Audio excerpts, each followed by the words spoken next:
خلیفہ اور اس کے حواریوں کو سب سے بڑی چوٹ یہ پڑی کہ انہیں یہ اطلاع ملی کہ فوج نے سلطان ایوبی کے مقابلے میں آنے سے انکار کر دیا ہے۔ سپاہیوں تک تو حکم ہی نہیں پہنچا تھا۔ انکار کرنے والے سالار اور دیگر کمانڈر تھے۔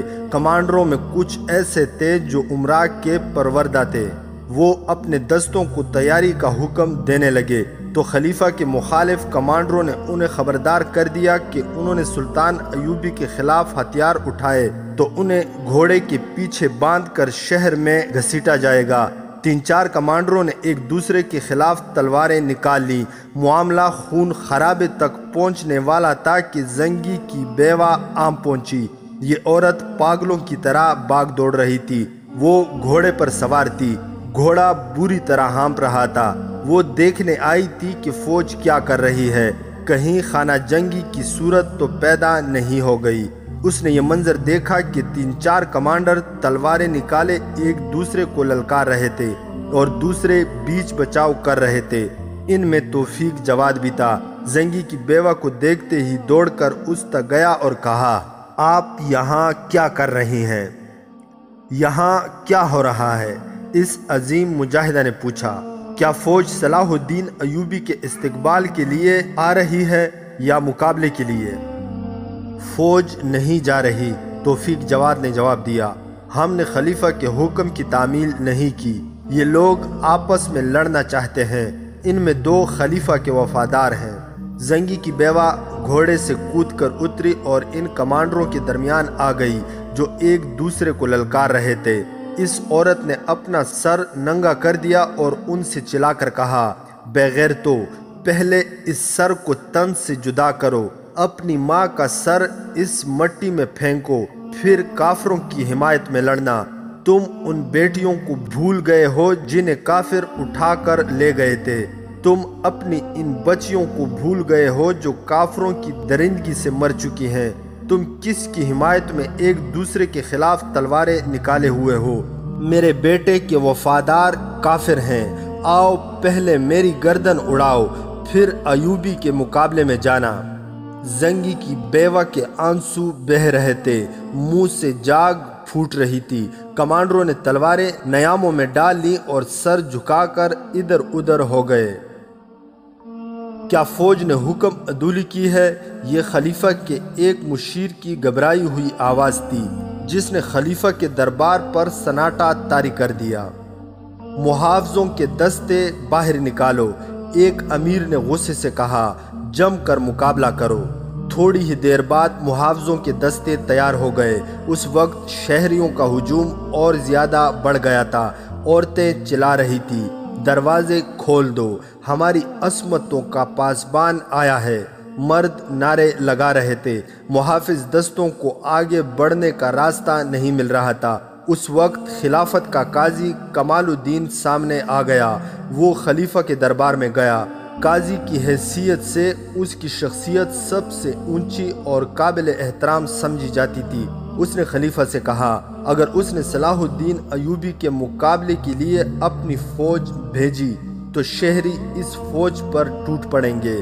اس سے زیادہ تر نقصان شہریوں کا ہوگا، خانہ جنگی ہوگی۔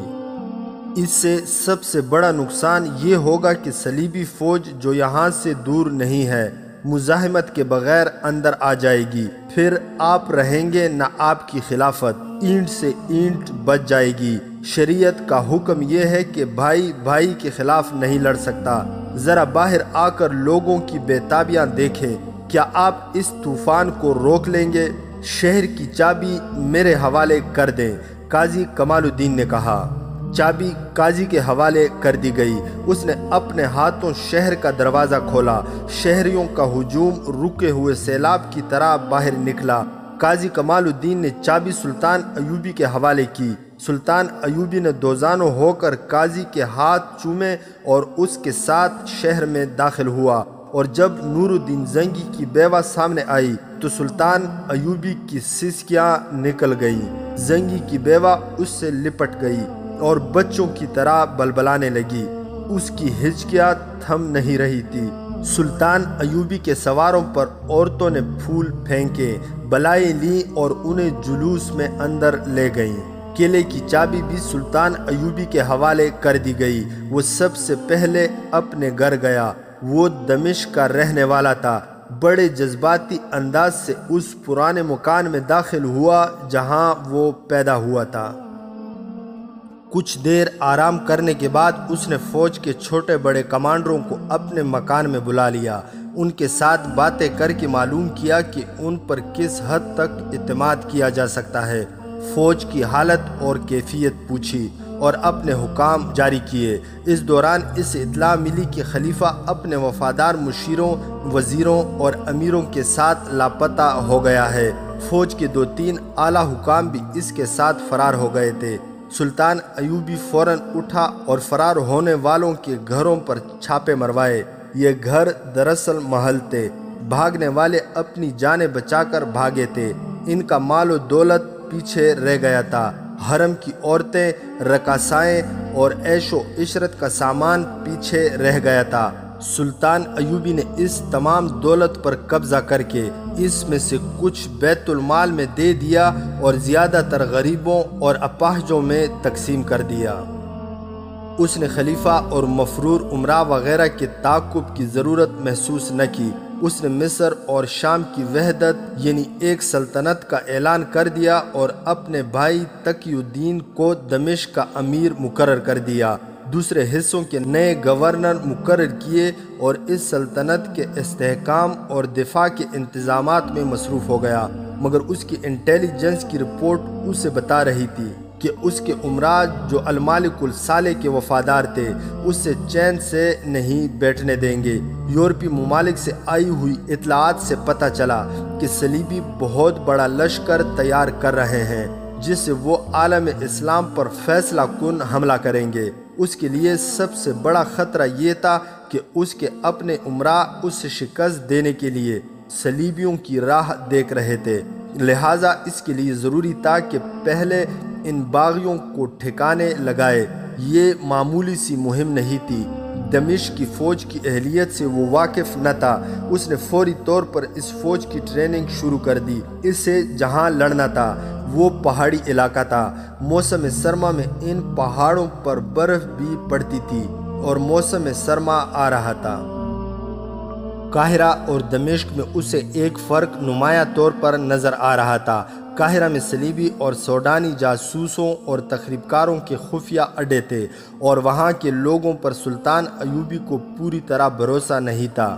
دمشق کے لوگوں کے متعلق یہ خطرہ بہت کم تھا کہ وہ دشمن کے جاسوسوں اور تخریب کاروں کے اعلی کار بن جائیں گے۔ دمشق اور شام کے لوگوں نے نور الدین زنگی کے زمانے میں پروقار زندگی گزاری تھی۔ اس کی وفات کے فوراً بعد ان کا ذاتی وقار ختم ہو گیا تھا۔ نئے حکمرانوں نے انہیں رعایا بنا لیا تھا۔ امیر وزیر عیش و عشرت اور ذاتی سیاست بازیوں میں مصروف ہو گئے اور انتظامیہ کے لوگوں کے لیے وبال جان بن گئے تھے۔ قانون کا احترام ختم ہونا شروع ہو گیا تھا۔ قیبہ خانے اور شراب خانے بھی کھل گئے تھے۔ 4-5 مہینوں میں لوگوں کا جینا حرام ہو گیا تھا۔ اناج تک کی کمی ہو گئی تھی۔ لوگوں کو پتہ چلا کہ اناج باہر جا رہا ہے۔ امراء اور وزراء نے اناج در پردہ اپنے ہاتھ میں لے لیا تھا اور در پردہ باہر کہیں بھیج دیتے تھے۔ بازاروں میں ہر چیز کے بھاؤ بڑھ گئے اور لوگ تنگ دستی محسوس کرنے لگے تھے۔ وہاں کے لوگ تنگ دستی اور فاقہ کشی تک برداشت کرنے کو تیار تھے، لیکن وہ قومی سطح سے گرنے کو تیار نہیں تھے۔ وہ صلیبیوں کے ساتھ دوستی کرنے پر آمادہ نہیں ہو سکتے تھے۔ وہ محسوس کرنے لگے تھے کہ ان کے حکمران انہیں دشمن کی جھولی میں ڈال رہے ہیں۔ نور الدین زنگی کے دور حکومت میں جھونپڑیوں اور پھٹے پرانے خیموں میں رہنے والوں کو بھی معلوم ہوتا تھا کہ سرکاری سطح پر کیا ہو رہا ہے۔ جنگ کی صورت میں وہ میدان جنگ کی صورتحال سے آگاہ ہوتے تھے۔ زنگی کے مرتے ہی لوگوں کو اچھوت قرار دے دیا گیا تھا۔ انہیں بتا دیا گیا تھا کہ حکومت کے امور کے متعلق کسی کو استفسار کی جرأت نہیں ہونی چاہیے۔ 2 مسجدوں کے اماموں کو صرف اس لیے مسجدوں سے نکال دیا گیا تھا کہ وہ لوگوں کو غیرت اور حریت کی وعظ سنا رہے تھے۔ خلیفہ کے محل اور دیگر سرکاری عمارتوں کے قریب آنا عوام کے لیے جرم قرار دیا گیا تھا۔ وہی لوگ جو نور الدین زنگی کو بھی راستے میں روک لیا کرتے تھے اور محاذوں کی خبریں سنا کرتے تھے، اب معمولی سے سرکاری اہلکار کو بھی دیکھ کر ہٹ جایا کرتے تھے۔ لوگ گھٹن محسوس کرنے لگے تھے۔ جہاد کے نعرے بھی مرتے جا رہے تھے۔ نعرے تو مر سکتے ہیں، جذبے اتنی جلدی نہیں مرا کرتے۔ لوگوں نے چوری چھپے مل بیٹھ کر سوچنا شروع کر دیا تھا کہ وہ کیا کریں۔ نور الدین زنگی کی بیوہ نے عورتوں کی ایک جماعت بنا لی تھی۔ ان حالات اور اس گھٹن میں انہیں اطلاع ملی کہ صلاح الدین ایوبی آ گیا ہے اور فوج ساتھ لایا ہے، تو وہ استقبال کے لیے باہر نکل آئے، اور جب انہیں پتہ چلا کہ خلیفہ اور سلطان ایوبی کو اپنی فوج کے زور سے روکنا چاہتا ہے تو لوگ فوج پر ٹوٹ پڑنے کے لیے تیار ہو گئے۔ خلیفہ کے محافظ دستوں کی انہوں نے بہت بے عزتی کی تھی۔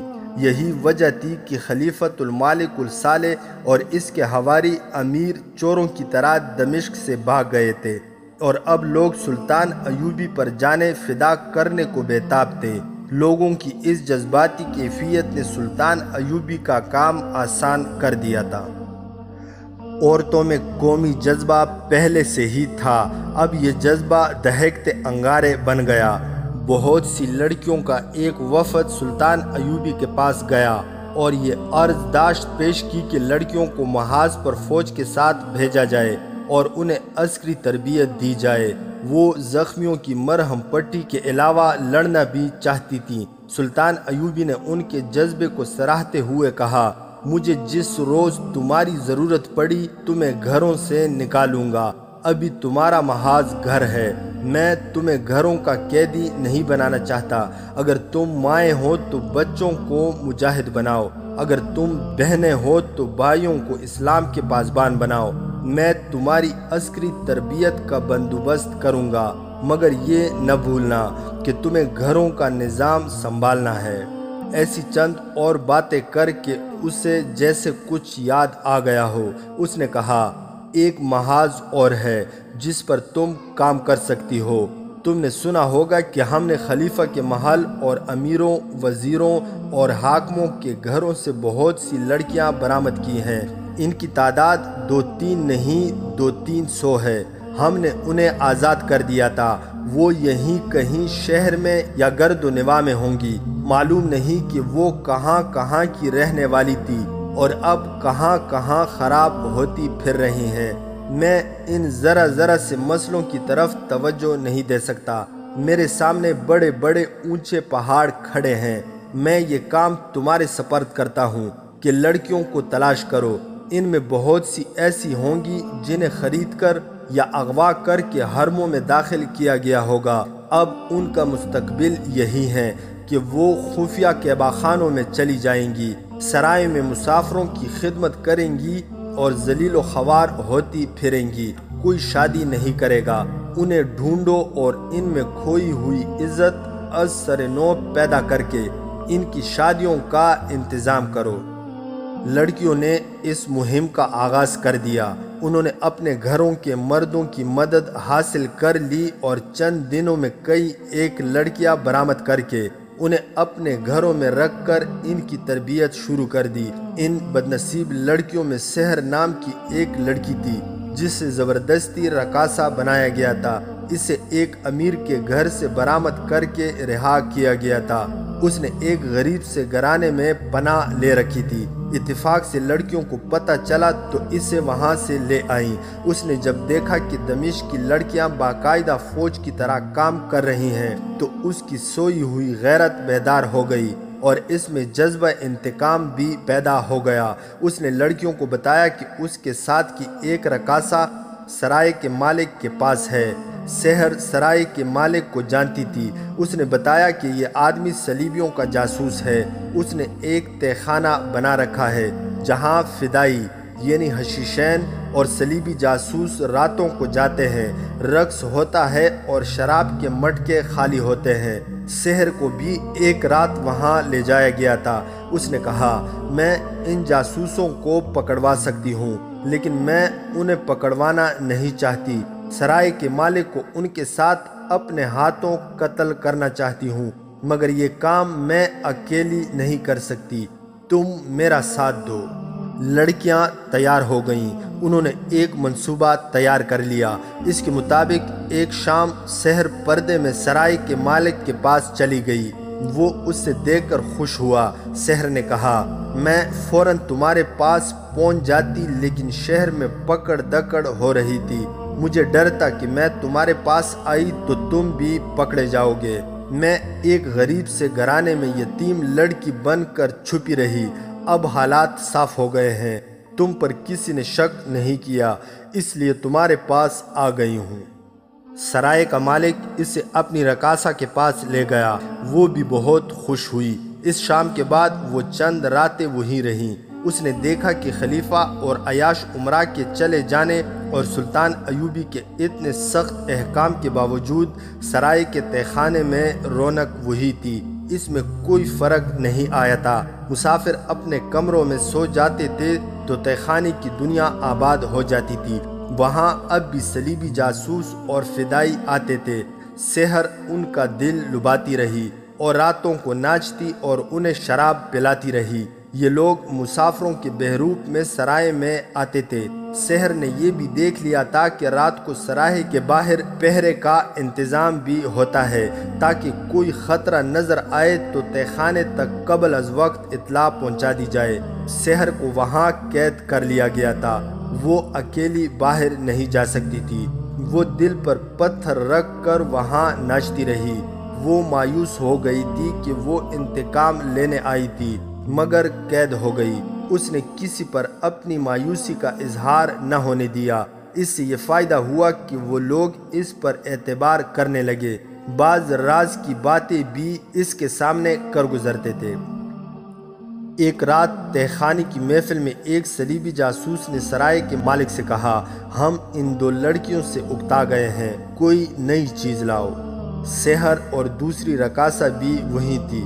دوسری رقاصہ کو تو افسوس ہوا ہوگا۔ سحر کو امید کی ایک کرن نظر آ گئی۔ سرائے کے مالک نے کہا کہ صلاح الدین ایوبی نے ایسی فضا پیدا کر دی ہے کہ اب دمشق میں کوئی اور رقاصہ یا کوئی نئی چیز نہیں مل سکے گی۔ مل کیوں نہیں سکے گی؟ سحر نے کہا، جن ناچنے گانے والیوں کو امیروں کے گھروں سے پکڑ کر آزاد کیا گیا تھا وہ اب بھی یہیں ہیں، میری طرح چھپی ہوئی ہیں۔ اگر تم لوگ مجھے 2-3 روز کے لیے باہر جانے دو تو میں انہیں پردہ خواتین کے بھیس میں یہاں لے آؤں گی۔ سحر کو اس وقت تک قابل اعتماد سمجھ لیا گیا تھا۔ انہوں نے اسے اجازت دی اور کچھ رقم بھی دی۔ صبح ہوئی تو سحر پردے میں نکل گئی۔ 4-5 روز بعد سرائے کے چور دروازے سے 8 مستورات داخل ہوئیں اور سرائے کے مالک کے کمرے میں چلی گئیں۔ مستورات نے برقع نما لبادے اوڑھ رکھے تھے جن میں ان کے چہرے چھپے ہوئے تھے۔ کمرے میں آ کر سب نے نقاب اٹھا دیے۔ سرائے کے مالک نے آنکھیں مل کر انہیں دیکھا۔ اسے یقین نہیں آ رہا تھا کہ یہ سب جوان لڑکیاں تھیں اور ایک سے بڑھ کر ایک خوبصورت۔ ان کے ساتھ سحر تھی۔ اس نے بتایا کہ ان میں سے کون کس کے پاس تھی اور یہ بھی بتایا کہ ان کا رقص دیکھ کر اور گانا سن کر تم پر مدہوشی طاری ہو جائے گی۔ اس نے کہا، آج رات اپنے تمام دوستوں کو تہہ خانے میں بلا لو۔ سرائے کا مالک پاگلوں کی طرح اٹھ دوڑا۔ وہ اپنے ساتھیوں کو رات تہہ خانے میں آنے کو کہنے گیا تھا۔ سحر لڑکیوں کو دوسری رقاصہ کے پاس لے گئی۔ وہ رقاصہ انہیں دیکھ کر حیران ہوئی کہ وہ ان میں سے کسی کو بھی نہیں جانتی تھی۔ اس رقاصہ نے ایک لڑکی کے ساتھ اپنے مخصوص اصطلاحوں میں بات کی تو وہ لڑکی ذرا جھنپ گئی۔ سحر نے اس سے کہا، یہ ڈری ہوئی ہے، میں انہیں زمین کے نیچے سے نکال کر لائی ہوں۔ رات کو ان کا فن دیکھ کر تم سمجھ جاؤ گی کہ یہ کون ہیں اور کہاں سے آئی ہیں۔ وہ رقاصہ مطمئن نہ ہوئی۔ اس سے کچھ شک ہوتا یا نہ ہوتا، اس سے یہ افسوس ضرور تھا کہ ان لڑکیوں کے سامنے اس کی قدر و قیمت ختم ہو گئی ہے۔ اس نے سحر کو اپنے کمرے میں لے جا کر کہا، معلوم ہوتا ہے کہ تمہارا دماغ خراب ہو گیا ہے۔ یہ نئی لڑکیاں ہیں اور خوبصورت بھی۔ ان کے مقابلے میں ہم دونوں بہت ہی پرانی نظر آئیں گی۔ ہماری قیمت اتنی گر جائے گی کہ یہ لوگ ہمیں پرانے سامان کی طرح اٹھا کر باہر پھینک دیں گے۔ تم انہیں کہاں سے لے آئی ہو؟ کیوں لے آئی ہو؟ تم نے بہت بڑی غلطی کی ہے۔ میں دراصل اپنی مشقت کم کرنا چاہتی ہوں، سحر نے جواب دیا۔ ان کے آ جانے سے ہم دونوں کا کام کم ہو جائے گا۔ دوسری رقاصہ اس کی یہ دلیل نہیں مان رہی تھی۔ سحر کے پاس اور کوئی دلیل نہیں تھی جس سے وہ اسے مطمئن کرتی۔ دونوں میں تکرار ہو گئی۔ دوسری رقاصہ غصے میں آ گئی اور بولی، میں سرائے کے مالک سے کہوں گی کہ یہ لڑکیاں ناچنے والی نہیں، یہ عصمت فروش لڑکیاں ہیں جنہیں اس نازک جگہ نہیں آنا چاہیے، کیونکہ یہ تہہ خانے کے راز کو خطرے میں ڈال سکتی ہیں۔ ان نوجوان لڑکیوں کا کیا بھروسہ؟ یہ رقاصہ بہت تجربے کار اور چالاک تھی۔ اس نے سحر کی زبان بند کر دی، پھر بھی سحر اس کی بات نہیں مان رہی تھی۔ اس رقاصہ نے آخر یہ دھمکی دی، اگر تم انہیں یہاں سے چلتا نہیں کرو گی تو میں یہاں آنے والوں کو یہ کہہ کر یہاں آنے سے روک دوں گی کہ تم انہیں گرفتار کروانے کے لیے ان لڑکیوں کا جال پھیلا رہی ہو۔ سحر پریشان ہو گئی۔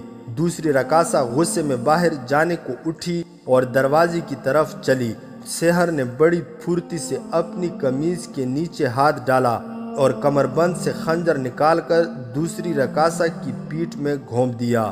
وہ زخم کھا کر گھومی تو سحر نے خنجر اس کے دل میں اتار دیا اور دانت پیس کر کہا، میں تجھے قتل کرنا نہیں چاہتی تھی، بدبخت، تجھے بھی میرے ہی ہاتھوں مرنا تھا۔ اس نے اسی کے کپڑوں سے خنجر صاف کیا، رقاصہ کی لاش پر اس کے پلنگ سے بستر اٹھا کر پھینک دیا اور دروازہ باہر سے بند کر کے اپنے کمرے میں چلی گئی۔ اپنے خون آلود کپڑے بدلے اور خنجر کمربند میں اڑس کر قمیض کے نیچے چھپا دیا۔ رات سرائے کے مالک کے علاوہ 6 آدمی تہہ خانے کے اس کمرے میں آئے جہاں رقص اور شراب کا دور چلا کرتا تھا۔ سرائے کے مالک نے سحر سے دوسری رقاصاؤں کے متعلق پوچھا تو سحر نے نفرت کے لہجے میں کہا، وہ ان لڑکیوں کو دیکھ کر جل بھن گئی ہے، وہ اپنے آپ کو ان سب سے زیادہ حسین سمجھتی ہے۔ آج رات وہ یہاں نہ ہی آئے تو اچھا ہے، محفل کے رنگ میں بھنگ ڈالے گی۔ لعنت بھیجو، سرائے کے مالک نے کہا، کل اس سے نمٹ لوں گا، اسے پڑی رہنے دو اپنے کمرے میں۔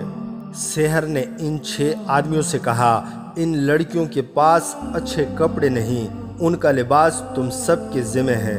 آج رات وہ جن کپڑوں میں ہیں انہی میں تمہارے سامنے آئیں گی۔ انہوں نے جب لڑکیوں کو دیکھا تو بھول ہی گئے کہ انہوں نے کیسے کپڑے پہن رکھے ہیں۔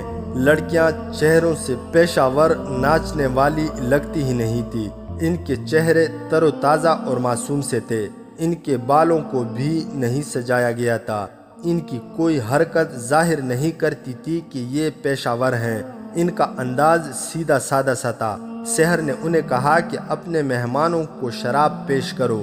وہ جب سراہیوں سے پیالیوں میں شراب انڈیلنے لگی تو ایک آدمی نے ایک لڑکی کو چھیڑا، لڑکی بدک کر پیچھے ہٹ گئی، اس کا چہرہ لال سرخ ہو گیا۔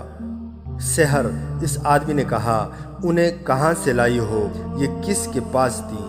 سحر نے کہکا لگایا اور بولی، اپنا فن بھول گئی ہیں، یہ صلاح الدین ایوبی کا خوف ہے جو ان سب پر طاری ہے، ابھی کھل جائیں گی۔ صلاح الدین ایوبی، ایک نے طنزیہ کہا، ہمارے جال میں وہ اب آیا ہے، ہم اسے اسی کے امیروں اور سالاروں سے مروائیں گے۔ اس نے اپنے ایک ساتھی کے کندھے پر ہاتھ مار کر کہا، اس کا خنجر صلاح الدین ایوبی کے خون کا پیاسا ہے، جانتی ہو نا اسے، یہ حسن بن صبا کی امت سے ہے، فدائی۔ اس نے ایک لڑکی کے گال پر ہلکی سی تبکی دے کر کہا، ایوبی کا خوف دل سے اتار دو، وہ چند دنوں کا مہمان ہے۔ تھوڑی ہی دیر بعد شراب رنگ دکھانے لگی اور رقص کی فرمائش ہوئی۔ لڑکیاں سراہیوں اور پیالیوں کو ادھر ادھر کرتی اور بھرتی ان 6 آدمیوں کے پیچھے ہو گئی۔ اچانک سب نے قمیضوں کے نیچے ہاتھ ڈالے، خنجر نکالے۔ سحر نے بھی خنجر نکال لیا تھا اس نے سرائے کے مالک پر وار کیا اور دوسریوں نے 6 آدمیوں کو بے در پہ وار کر کے لڑکھا دیا۔ کسی کو بھی سنبھلنے کی مہلت نہ ملی۔ سحر ہر ایک پر وار پہ وار کیے جا رہی تھی جیسے پاگل ہو گئی ہو۔ اس نے انتقام لے لیا۔ یہ لڑکیاں شریف گھرانوں کی بیٹیاں تھیں جو سلطان ایوبی کے پاس عرض داشت لے کر گئی تھی کہ وہ مردوں کے دوش بدوش لڑنا چاہتی ہیں۔ انہوں نے ہی سحر کو ایک غریب گھرانے سے برآمد کیا تھا۔ اس نے جب لڑکیوں کو جنگی پیمانے پر کام کرتے دیکھا تو اس سے سرائے کے مالک کا خیال آ گیا تھا۔ اس نے لڑکیوں کو بتا دیا تھا کہ سرائے کا تہخانہ جاسوسوں اور تخریب کاروں کا اڈا ہے۔ ان لڑکیوں کی مدد سے وہ انہیں پکڑوانا چاہتی تھی، مگر وہاں گئی تو سرائے کے مالک نے اس کا باہر نکلنا بند کر دیا۔ جاسوسوں کی اس فرمائش پر کہ نئی لڑکیاں لاؤ، اسے موقع مل گیا تھا۔ اسے نئی لڑکیاں لانے کی اجازت مل گئی۔ اس نے ان لڑکیوں سے ذکر کیا اور کہا کہ وہ نئی لڑکیاں بن کر چلیں اور ان آدمیوں کو ختم کریں۔ لڑکیاں تیار ہو گئیں۔ انہوں نے اسکیم بنائی اور اس کے ساتھ چلی گئیں۔ انہوں نے یہ سوچا ہی نہیں کہ ان آدمیوں کو اپنے جال میں پھانس کر گرفتار کرایا جائے۔ اگر انہیں گرفتار کرایا جاتا تو ان سے بڑی قیمتی معلومات حاصل کی جا سکتی تھی اور ان سے نشاندہی کروا کر ان کے کئی اور ساتھی پکڑوائے جا سکتے تھے۔ مگر لڑکیاں جو شیلی اور جذباتی تھی، وہ اتنا ہی جانتی تھی کہ دشمن کو ہلاک کیا جاتا ہے۔ وہ اپنے جذبہ جہاد کی تسکین کرنا چاہتی تھی اور سحر کا سینہ جذبہ انتقام سے پھٹ رہا تھا۔ وہ انہیں اپنے ہاتھوں سے قتل کرنے کو بےتاب تھی۔ اس نے دوسری رقاصہ کو اس لیے قتل کیا تھا کہ ان لڑکیوں کی اصلیت بے نقاب ہونے کا خطرہ پیدا ہو گیا تھا۔ ان کی اصلیت تو بے نقاب ہو ہی چلی تھی۔ انہیں اس قسم کی غلیظ محفلوں کے طور طریقوں اور شراب پلانے کے انداز سے واقفیت ہی نہیں تھی۔ انہوں نے بروقت خنجر نکال لیے اور اپنے مقصد میں کامیاب ہو گئیں۔ وہ سب چور دروازے سے نکلی اور اپنے ٹھکانے پر پہنچ گئیں۔ ان کی رپورٹ پر کچھ دیر بعد فوج نے سرائے پر چھاپا مارا اور تہخانے میں گئے۔ وہاں لاشیں پڑی تھیں۔ تہخانے کے کمروں کی تلاشی لی گئی۔ ایک کمرے سے دوسری رقاصہ کی لاش برآمد ہوئی اور سرائے کے مالک کے کمرے سے کئی ایک ثبوت ملے کہ یہ لوگ جاسوس اور تخریب کار تھے۔ مگر آنے والا وقت سلطان صلاح الدین ایوبی اور سلطنت اسلامیہ کے لیے تاریخ کے سب سے بڑے خطرے لا رہا تھا اور سلطان ایوبی دن رات جنگی منصوبہ بندی اور فوج کی ٹریننگ میں مصروف رہتا تھا۔ داستان ایمان فروشوں کی اگلی قسط آپ لوگ ہماری نیکسٹ ویڈیو میں ملاحظہ کر سکتے ہیں۔ مزید حقیقی اور تاریخی واقعات کے لیے اس چینل کو سبسکرائب کرنا نہ بھولیے گا۔